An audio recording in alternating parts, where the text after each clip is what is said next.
bonsoir à vous Isabelle, merci à vous de venir faire un live sur le groupe auteur, blogueur et lecteur Même Passion. C'est C'est moi un qui vous plaisir remercie. de vous recevoir ce soir, à l'initiative de Nelly et des éditions du Loir, dont vous allez avoir l'occasion de nous parler. Donc vous connaissez le principe, voilà, vous allez nous présenter votre univers livresque, votre roman. Les gens vont nous poser les questions en commentaire que je vous poserai, mais en tout cas, merci à vous de venir faire ce live. Et surtout, je tiens à préciser que parmi les participants ce soir, il y aura un tirage au sort pour gagner un exemplaire numérique de votre roman. Tout à fait. Voilà, merci à vous et puis je vous laisse vous présenter en attendant les premières questions. Merci à vous. Merci. Donc, je suis Isabelle Julien. Et là, en fait, je suis là pour vous présenter mon roman. Donc, je pense que je ne vais pas trop le voir. Je vais être un petit peu près. Donc, Le Testament du Roi Blanc, qui est un roman policier. Donc, je ne sais pas si on le voit correctement. Oui, C'est on un le roman voit bien. policier qui est paru aux éditions du Loir donc en octobre 2019 et qui se passe en Beauce, donc ma région où j'habite. Et donc c'est l'histoire d'un jeune homme qui est obligé de venir tenir compagnie à sa grand-mère qui a été victime d'un vol. On lui a volé une table d'échecs et pour essayer de la soutenir, donc il doit passer 15 jours chez elle.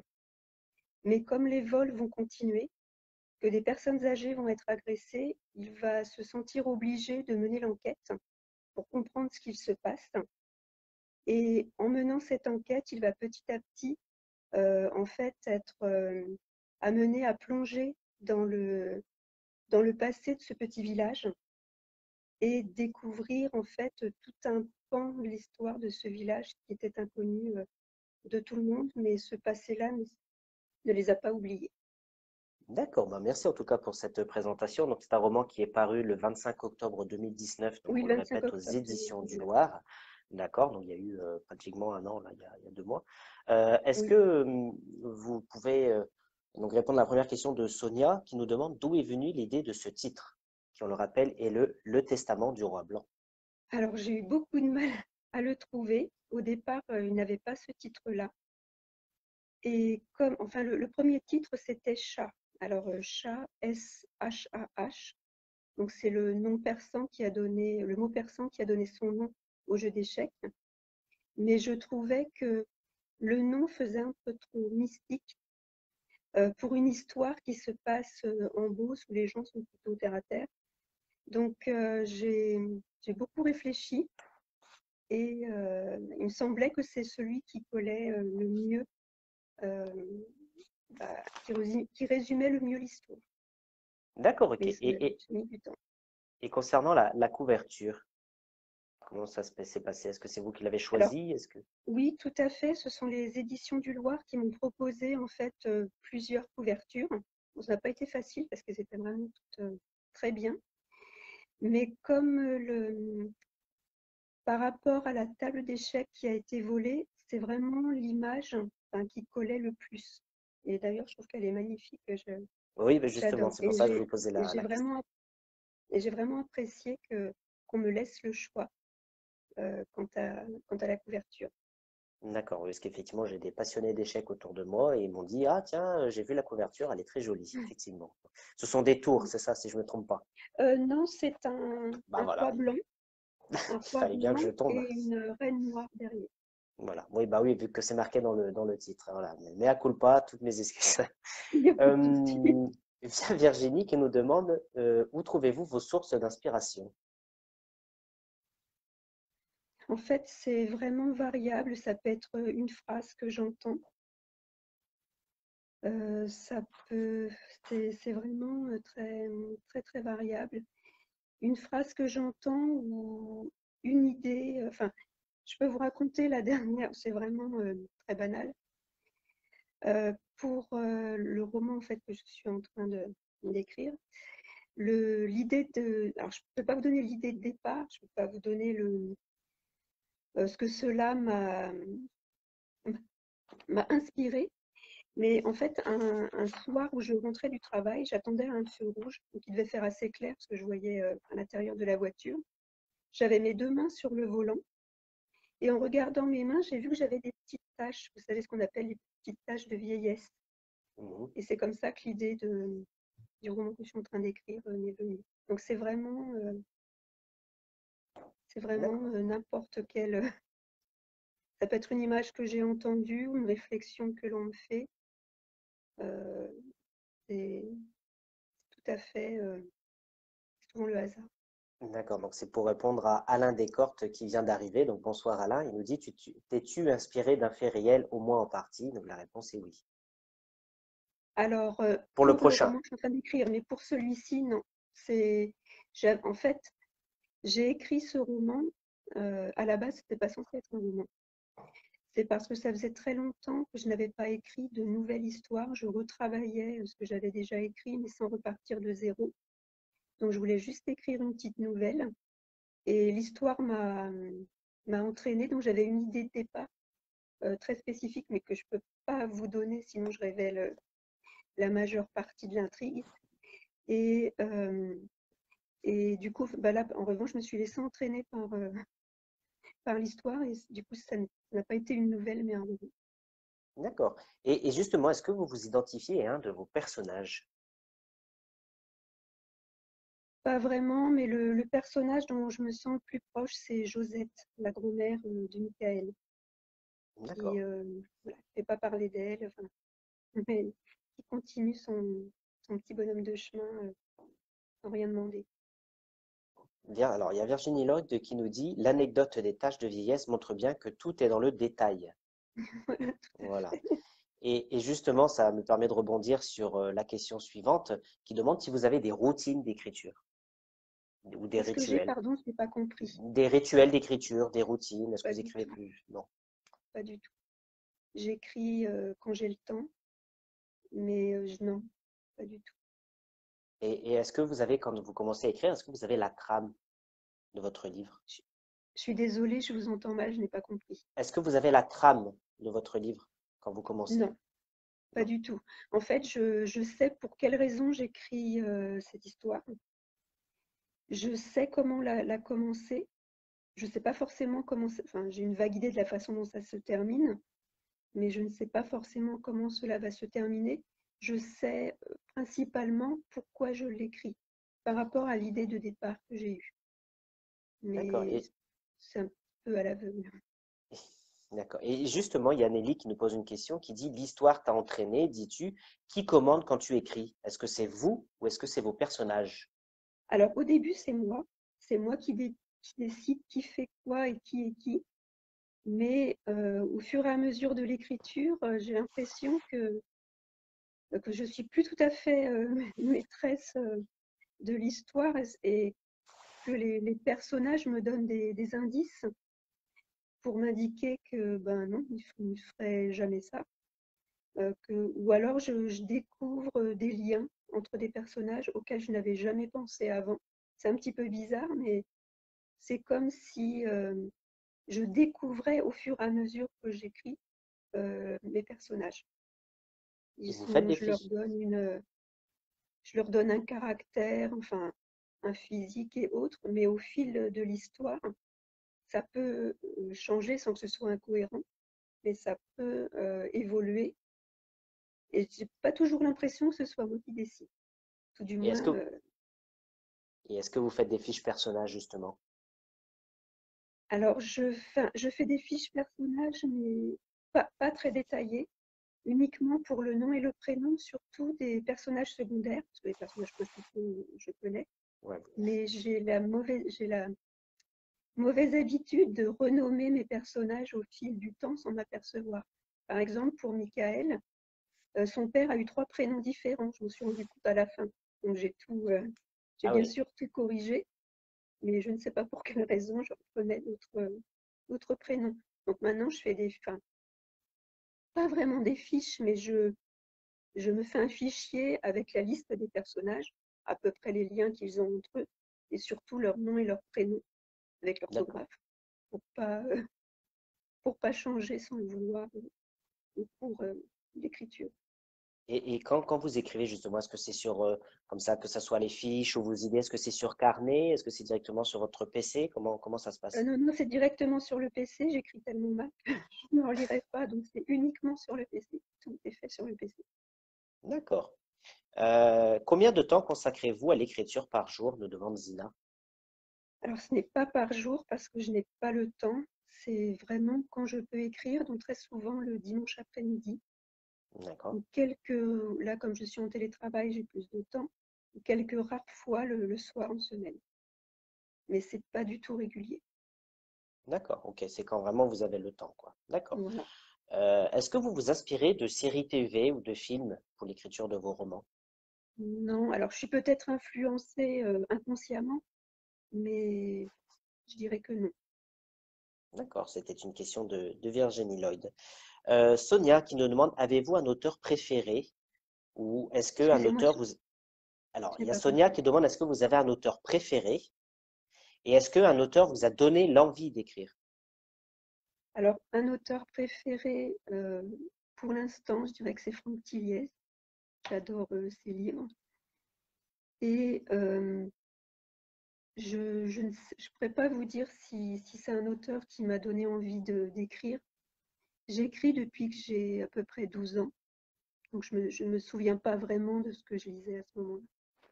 D'accord, ok. Et justement, est-ce que votre environnement, votre région, tout ça peut vous inspirer aussi dans votre roman?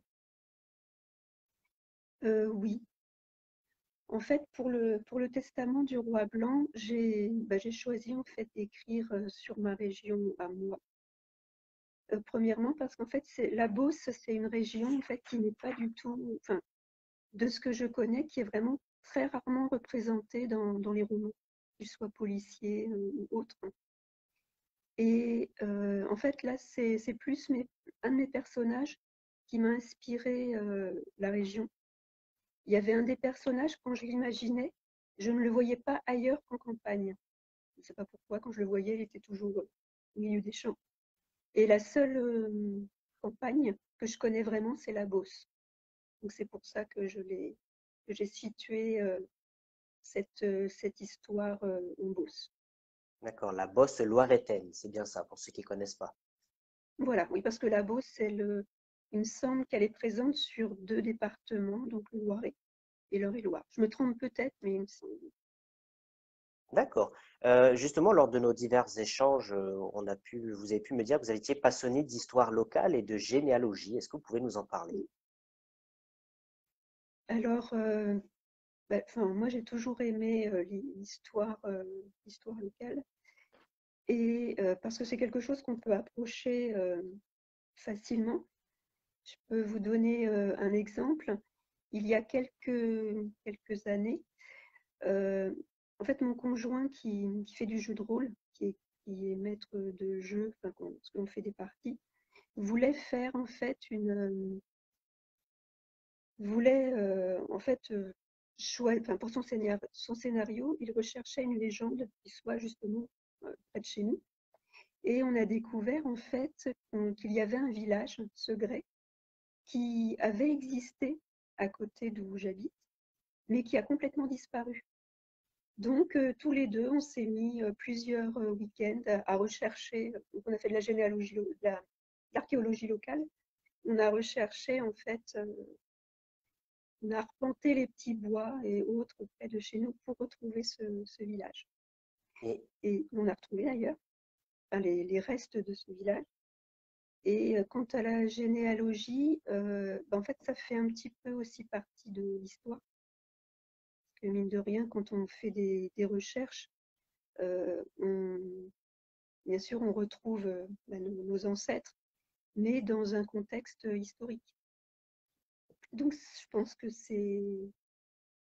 tout ça est lié. Donc, la généalogie, malheureusement, je n'ai plus le temps d'en faire.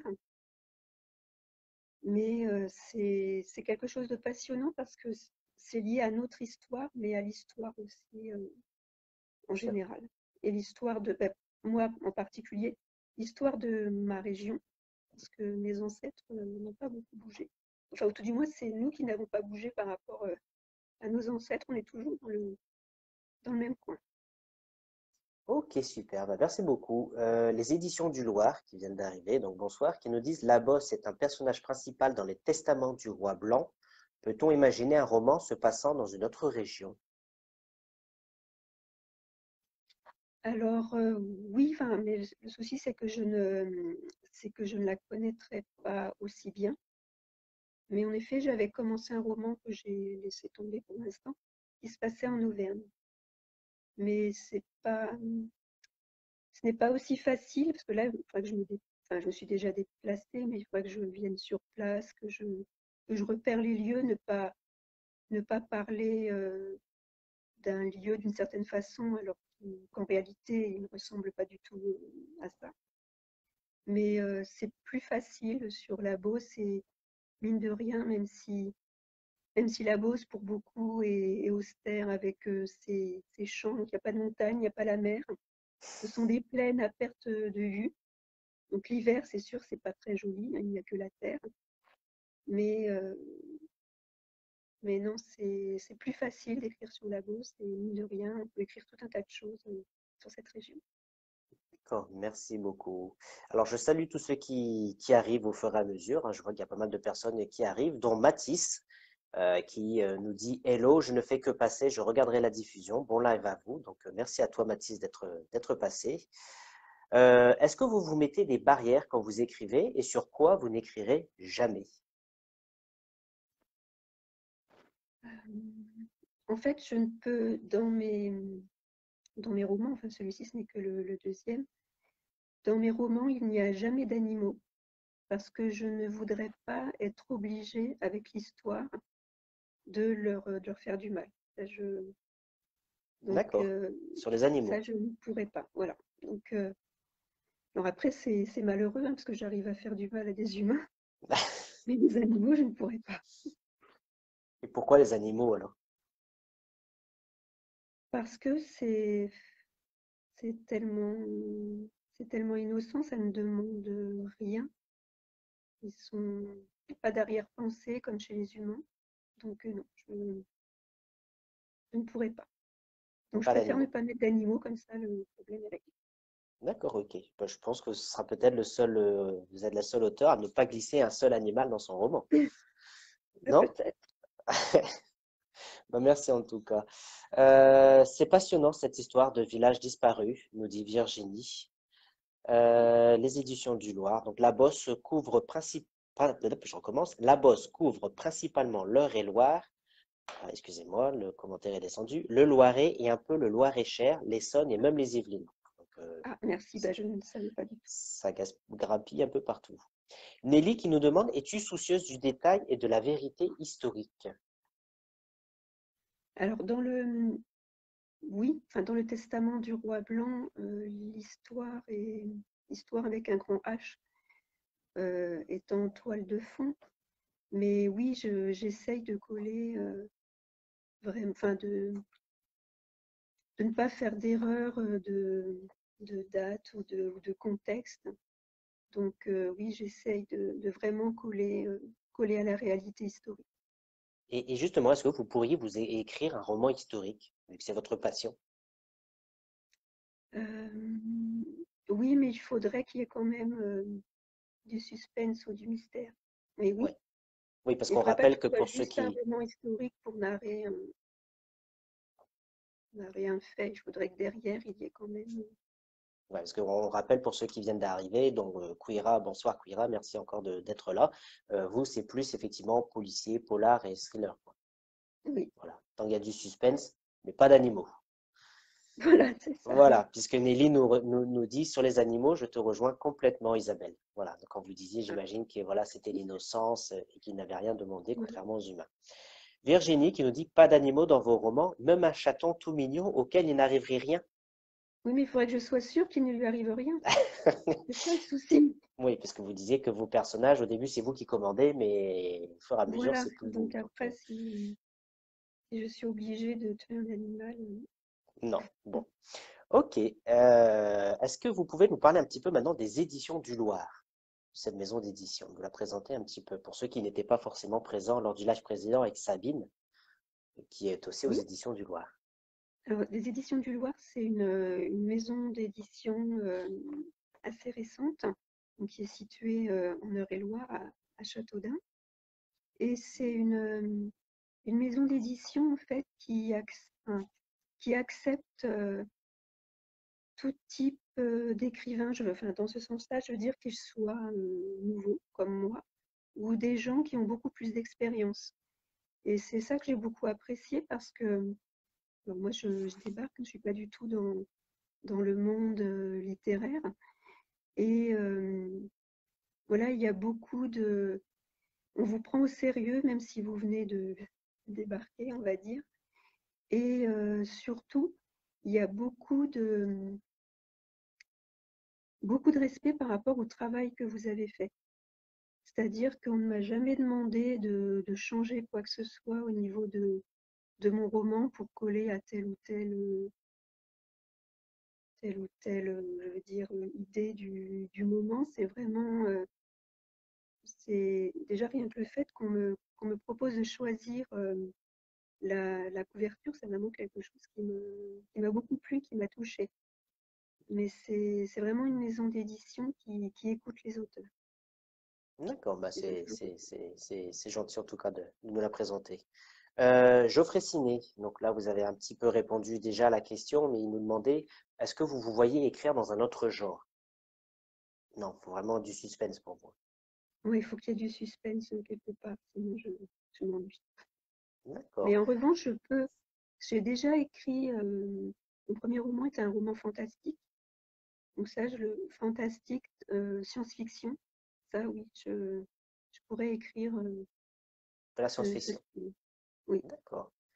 Alors, Kouira nous dit, elle a la phobie des animaux. Alors non, pour lui répondre, c'est que vous aimez tellement les animaux que vous ne voilà, voulez c'est pas ça. les mettre dans vos romans par peur qu'il leur arrive quelque chose, quoi.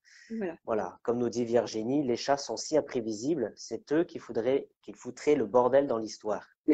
c'est possible. Voilà. Question intéressante de Sonia qui nous demande, est-ce que vous vous êtes déjà rendu compte si vous aviez une saison qui vous convient le mieux? Été, hiver, automne? Alors en fait, j'écris surtout l'hiver.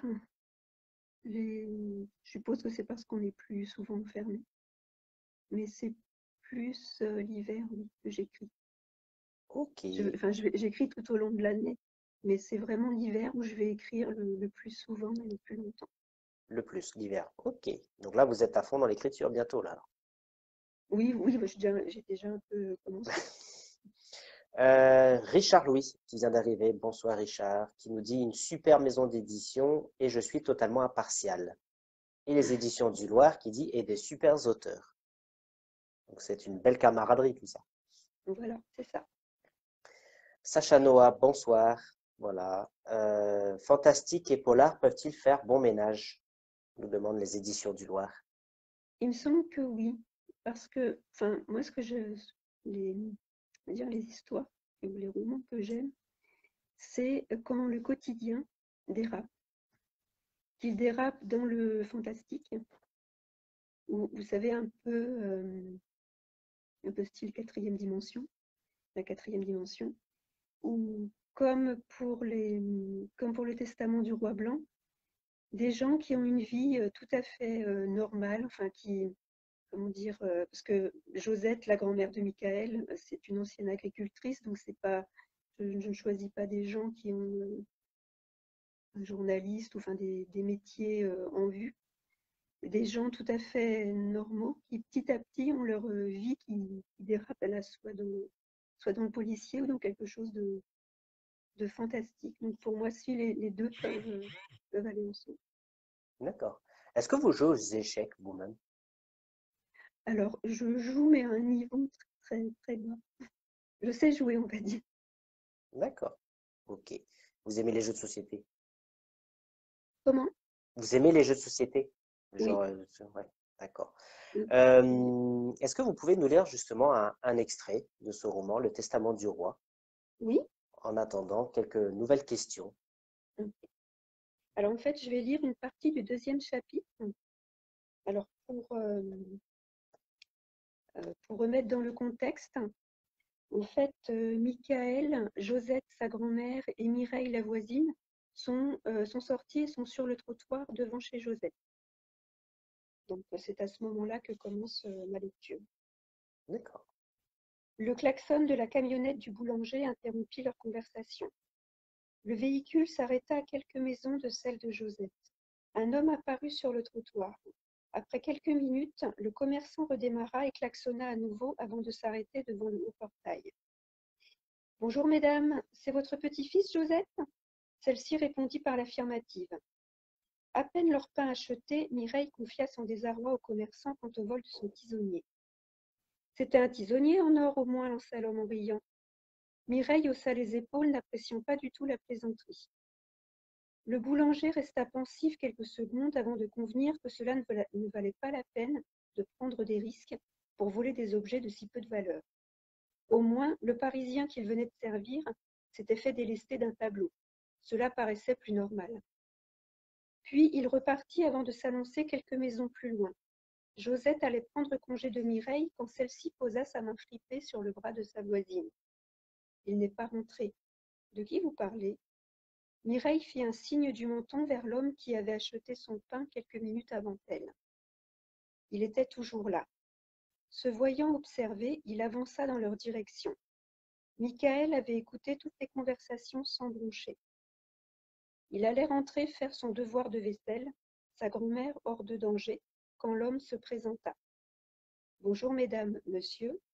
Laurent Delbar, j'ai acheté la maison là-bas il y a quelques années. » Josette et Mireille le savaient. Il avait même rudement bien rénové ce petit corps de ferme qui était dans un état de délabrement avancé lorsqu'il en avait fait l'acquisition. Elle l'avait déjà vu à plusieurs reprises, mais à part bonjour, bonsoir, il ne leur avait jamais adressé la parole. En général, il était accompagné d'une femme et d'une adolescente à la peau noire. C'était un Parisien, une personne qui avait acheté une résidence secondaire dans le village. Enfin ici, toute personne ayant une résidence secondaire était appelée Parisien, même si elle ne venait pas de Paris ou sa région. L'homme avait la cinquantaine, grand, mince, la chevelure grisonnante et la peau pâle de ceux qui ne voient pas souvent le soleil. Il présentait bien. « Je suis arrivée plus tôt que d'habitude car la gendarmerie m'a appelé pour me prévenir que la maison avait été visitée. »« Vous aussi ?» s'exclama Mireille. « On m'a volé un tisonnier, et vous ?»« Un tableau. »« Ah, c'est vous » fit-elle comme déçue. « Et il avait de la valeur ?» s'enquit Michael qui sortit de son silence. « Aucune. Je l'ai trouvé dans une dépendance lors des travaux de restauration de la maison. Je l'ai montré à un ami directeur d'une galerie d'art. Selon lui, il ne vaut pas un clou. » Il fixa Josette quelques secondes. « C'est à vous que l'on a volé une table d'échecs. Pardon, excusez-moi. C'est à vous que l'on a volé une table d'échecs ? » Oui, comment le savez-vous ? Le boulanger vient de m'en informer. Il y a quelque chose d'étrange dans ces vols. Pourquoi dites-vous ça ? Laurent Delbar réfléchit quelques secondes avant de répondre. Ça ne vous ennuie pas de me suivre chez moi ? Je voudrais vous montrer une photo du tableau en question. Il représente une table d'échecs. Voilà. Merci beaucoup, Isabelle, pour cet extrait. Donc, qui, on le rappelle, est le Testament du roi blanc aux éditions du Loir. Et justement, je vais revenir sur les précédentes questions. Mais il y a Hervé Julien, bonsoir, qui nous dit comment t'es venue l'idée de présenter ton roman au prix du manuscrit de la Bosse et du Dunois, que tu as d'ailleurs gagné. Et les éditions du Loir qui nous confirment effectivement que vous êtes le lauréat de ce prix, c'est amplement mérité. C'est gentil, merci. En fait, c'est vraiment un concours de circonstances. Donc j'avais écrit j'étais en train d'écrire ce roman. Et une de mes sœurs qui habite l'Eure-et-Loir a reçu en fait dans sa boîte aux lettres, vous savez, le journal que la commune, non, c'était la communauté de communes Cœur de Beauce qui distribuait son affiche mensuelle ou annuelle, je ne sais plus. Et il était indiqué dans cette affiche vous aviez jusqu'à telle date pour proposer votre manuscrit pour comment dire, je cherche les mots. Pour participer au concours. Voilà. Comment ? Ah, j'ai pas compris. En fait, donc, si on voulait participer à ce Oui, concours, à ce prix, et je me suis dit pourquoi pas. Je ne pensais pas que mon roman conviendrait, parce qu'il est quand même stipulé que voilà, l'auteur doit vivre dans cette partie de la région, ce n'était pas mon cas, même si j'habite en Beauce. J'ai quand même tenté, et visiblement j'ai bien fait. super. Bah, félicitations en tout cas au nom du groupe pour ce Merci. prix. Alors, est-ce que vous faites appel à des bêta-lecteurs, nous demande Virginie. Oui, alors ce sont de priorité mes parents et mes deux sœurs. Et alors mon conjoint, lui, ne lit pas forcément, mais je le harcèle tellement de questions qu'à force, il connaît l'histoire sans forcément avoir besoin de la lire. Et j'ai trois collègues de travail donc, qui sont de très grandes lectrices et à qui je fais lire, enfin après avoir fait lire à ma famille, je leur fais lire et j'ai parmi elles une collègue qui devrait être bêta lectrice, mais même dans une maison d'édition, parce qu'elle m'a vraiment donné des conseils très judicieux auxquels je n'aurais même pas pensé, même au niveau de du découpage du texte, des chapitres. Et c'est vrai qu'elle m'a été d'une très grande aide, en plus Et, de ma famille. et justement, que pense votre entourage du fait que vous écrivez et que pense-t-il de votre roman? En sachant que Laetitia Alors, Cornet nous dit que la famille adore. voilà, oui, c'est ma sœur. Ben, ils ont beaucoup aimé. Et ben, en fait, ils me voient écrire depuis que j'ai 12 ans. Donc ils sont habitués, mais ils ont beaucoup aimé l'histoire. Et quand j'avais fait lire, on va dire, le manuscrit à mon père, il m'avait dit, je ne le relirai que quand ce sera édité. Donc il l'a relu. Donc, j'ai fait. D'accord. Geoffrey Ciné qui nous dit, vous disiez tout à l'heure que vous aimiez donc Franck Tilliez. Justement, dans vos polars, y a-t-il des personnages récurrents comme chez Franck Tilliez, par exemple, ou bien est-ce que Non, ce sont des one-shots? ce sont des one-shots. D'accord. Enfin, peut-être, je ne sais pas, peut-être qu'un jour, je reprendrai Michael ou sa grand-mère, mais là, pour l'instant, non, ce sont des one-shots. D'accord. Quira qui dit, donc merci Florian, avec toi je découvre pas mal d'écrivains et auteurs de beaux romans que j'espère j'arriverai à lire. Bah, merci à toi en tout cas d'être là. Et puis c'est vrai que voilà, c'est toujours un plaisir de recevoir des auteurs, puisque même pour moi ça peut être des découvertes aussi. Donc c'est un réel plaisir de tous vous recevoir, et auteurs, blogueurs et lecteurs, hein, nous avons tous la même passion. Donc, merci à tous. Les éditions du Loir nous dit et est très fière. Lors du lancement, la famille était très présente pour entourer Isabelle. Oui, c'est vrai. J'imagine que c'est important pour vous le soutien. Oui, Et oui, justement, parce que... Comment? non, allez-y, je vous en prie. Non, excusez-moi, ça a coupé, je n'ai pas entendu ce que vous Non, aviez dit. je disais qu'effectivement, pour vous, c'était important le soutien, de se sentir soutenu. Oui, et oui, oui, c'est important. Et ça fait plaisir aussi, enfin, ça m'a vraiment fait plaisir que toutes les personnes de ma famille que j'ai invitées viennent. C'est c'est prendre en considération ce que j'ai Mm. fait. Et comment vous prenez la critique en général sur vos romans, je Alors, parle. pour l'instant, j'ai pas eu vraiment de retour, j'ai pas eu de retour négatif concernant, concernant le testament du roi blanc. Après, bah, ça ne fait jamais plaisir, mais si c'est justifié, bah, il faut en tenir compte. Ça permet aussi de s'améliorer pour éventuellement le roman suivant, et c'est pas quelque chose qu'il faut négliger ou rejeter forcément. Les gens n'ont pas tort. Si la critique est construite et expliquée, ça peut même être positif pour le futur. D'accord. Virginie qui nous dit merci Isabelle pour la lecture. Un tableau et une table d'échecs liés, ça sent l'intrigue sous forme de puzzle, ça non? Je n'en dirai pas plus. Et ok, voilà, les éditions du Loir qui ont répondu. Nelly, si un jour tu avais carte blanche pour animer un atelier d'écriture, quels sont les points que tu aimerais mettre en valeur pour donner envie d'écrire? Le fait qu'on n'a pas de limite. À partir du moment où, on n'a que la limite de son imagination. Quand on écrit, c'est nous qui décidons, avant que les personnages s'en mêlent, mais c'est vraiment nous qui décidons. On est vraiment maître à bord, on n'a pas de limite, on écrit ce que l'on veut. Et,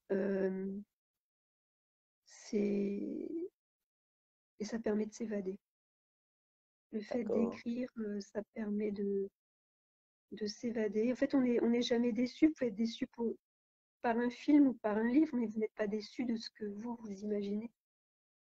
Et ça permet aussi même si ça vient de votre tête, ça permet aussi de se divertir. Et c'est surtout le fait qu'on n'a pas de limite. On écrit ce que l'on veut. D'accord, Et super. Merci beaucoup. Je rejoins Virginie qui dit c'est chouette de voir un éditeur présent lors d'un live de son auteur. oui, tout à fait. On se sent aussi soutenu de cette façon. Ouais. Et comme vous disiez, c'est vrai que pour vous, le soutien, c'est important, que ce soit autant la famille, les amis, l'éditeur, les lecteurs, c'est important pour vous. Et justement, Oui, oui, je sais. après, comment? Non, allez-y, je vous en prie. Après, enfin oui, ça fait plaisir d'être soutenu, mais s'il y a après enfin s'il y a enfin c'est très agréable d'être soutenu, mais d'un autre côté, s'il y a comme je le disais tout à l'heure, s'il y a des critiques, il ne faut pas les Bien sûr. rejeter. Et justement, donc là, Nelly nous dit, on est une équipe, donc qui répond à Virginie, éditeur, auteur. Est-ce que vous avez eu l'occasion de participer à des salons, bon, avant le confinement, bien entendu? Alors oui, j'ai pu participer à un salon. Le premier salon que j'ai fait, en fait, c'était à Châteaudun, c'était au mois de novembre l'année dernière. C'est le premier salon que je faisais. Et là, j'ai fait un deuxième salon au mois de septembre, avant que les salons soient annulés. Donc j'ai fait seulement 2 salons. Je pense que j'en aurais fait plus, bien sûr, comme beaucoup de personnes sans le confinement, enfin sans ce qui se passe actuellement. Et est-ce que vous faites aussi des séances de dédicaces en librairie, que ce soit de façon indépendante du côté de chez vous ou alors en partenariat avec les éditions du Loir? Alors, pour l'instant, non. Il y avait la librairie de ma commune, en effet, qui me l'avait proposé. Mais après, c'est pareil, hein, avec le confinement, ça s'est vite, enfin, ça s'est arrêté. Elle me l'avait proposé, du coup, maintenant, je ne sais plus à quel moment c'était.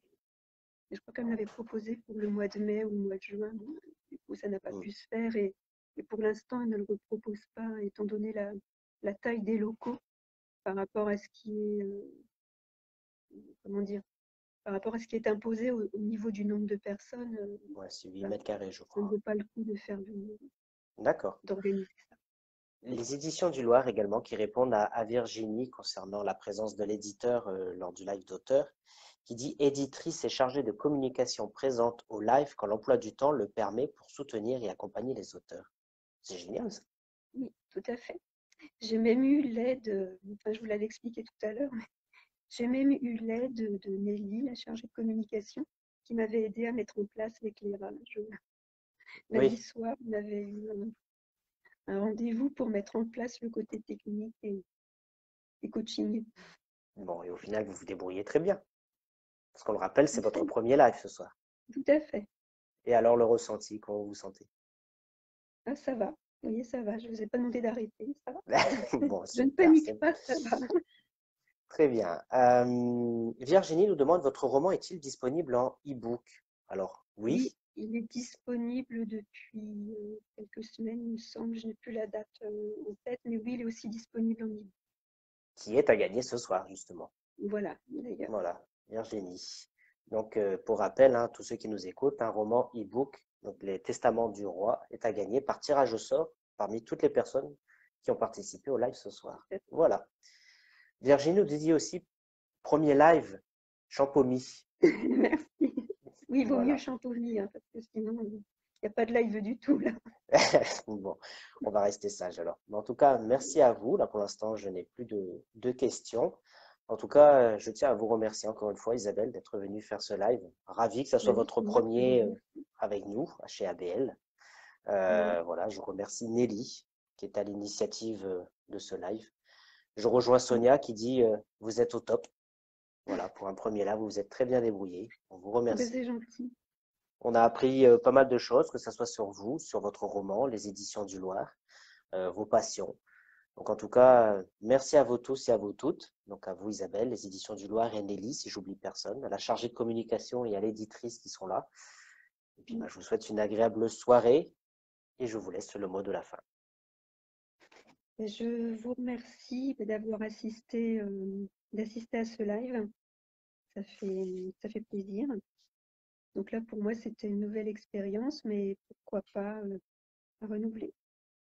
Et avec grand plaisir et quand vous voulez. Merci à vous, Florian, de m'avoir permis de faire ce live. Bon, ce n'est pas que moi, c'est le groupe en général, on est une équipe. Donc merci à vous surtout d'être là, puisque comme l'a dit Kouira tout à l'heure, c'est des découvertes, qu'on soit auteur, blogueur, lecteur, voilà, c'est des découvertes chaque soir pour nous tous. Donc merci à vous. Merci, bonne soirée à vous tous et à vous toutes. Et puis prenez soin de vous. Et puis quand le troisième sera sorti, vous savez où venir taper. Tout à fait. Ok, allez, bonne soirée, prenez soin de vous, à bisous, ciao, ciao. Bonne soirée, merci vous aussi, bonne soirée à vous tous. Ciao.